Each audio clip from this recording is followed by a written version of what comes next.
Welcome back to the American Dairy Science Association meetings. We're here this afternoon with Dr. Tom Overton. Tom, you're standing in for Dr. Allison Kerwin, who received her PhD last winter, but recently had a child.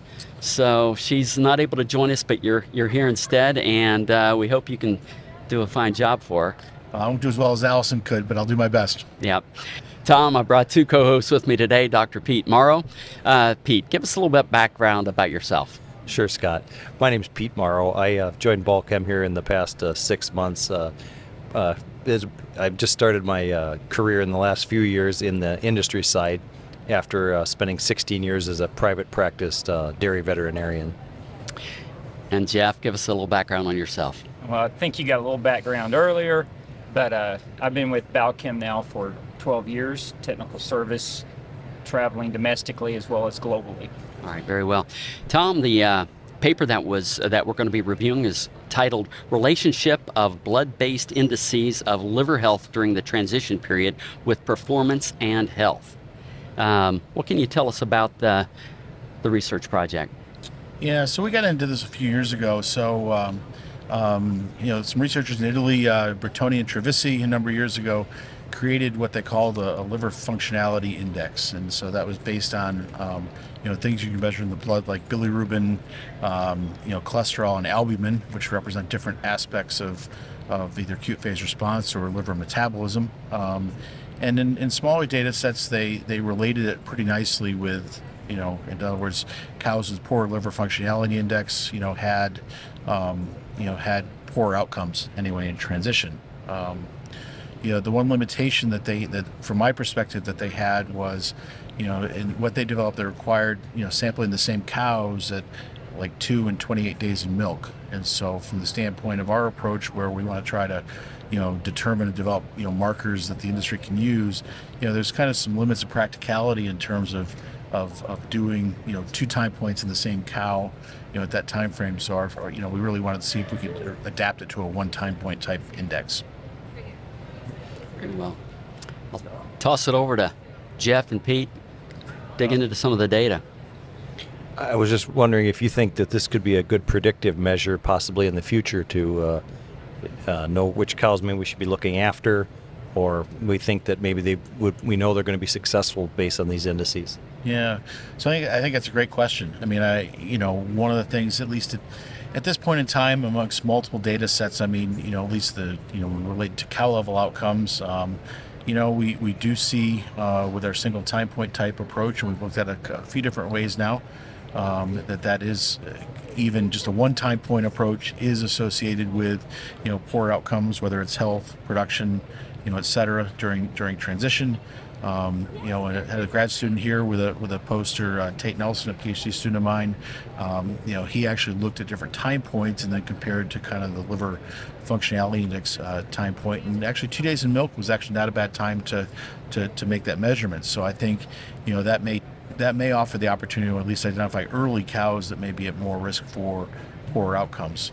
I think we're a ways away, though, from being in a place where we're going to use it to say, okay, we're going to identify individual cows that need treatment. I think for the moment, anyway, I feel a little more comfortable with it as a herd level type assessment, where we might use it within a herd, kind of as a barometer for how things are going. Again, it's still kind of a relative measure, and so I think we can add to the data set. But I think there's opportunity there, and I think it gives a little different look than what we see with some of our traditional markers like NEFAs and ketones.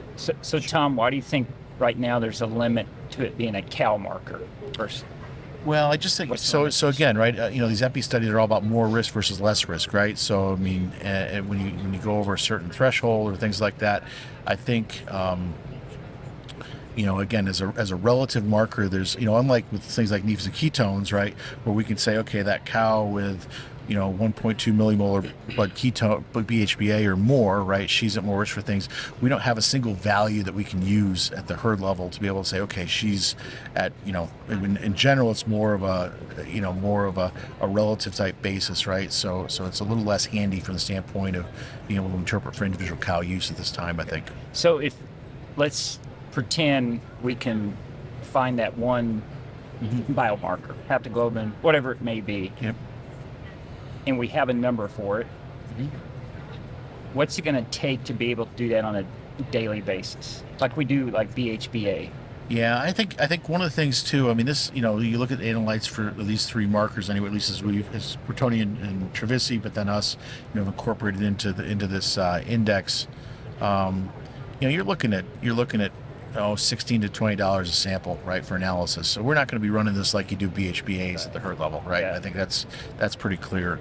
You know, but again, as a periodic evaluator of you know how things are going, right, from a health standpoint, again, give you a little different look than the energy related markers. I think there is some opportunity here going forward. You know, we're also, you know, collaborators also, they're looking at developing some multiplex assays involving not only acute phase proteins but cytokines as well. So there's different directions here we can go. But you know, so far this you know, this liver health index seems to hold up, you know, reasonably well. Compares reasonably well with what Bertoni and Trevisi did, and we've again looked at it now in several different larger data sets, and it holds.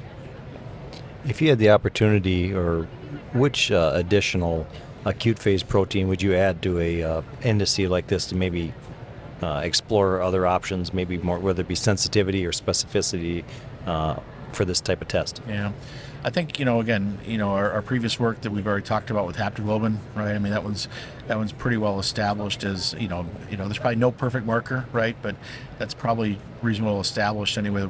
Its relationships with downstream outcomes. Well, what we haven't done, and it'd be interesting to do that actually, is try to start to look at some of these things within the same data set to see if we enhance, as you indicate, right, enhance the, you know, sensitivity, specificity, predictive value, you know, all those things that we want accuracy on, you know, when it comes to diagnostic tests. Would you think this system could be used as a scorecard for your transition management program?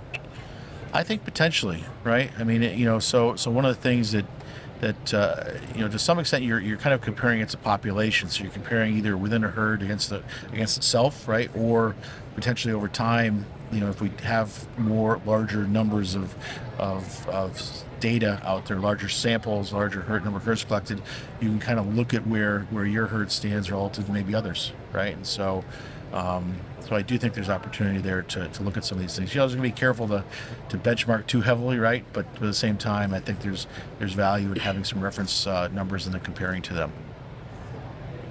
Yeah. Interesting information, gentlemen. Tom, any final words that you'd like to leave with the audience?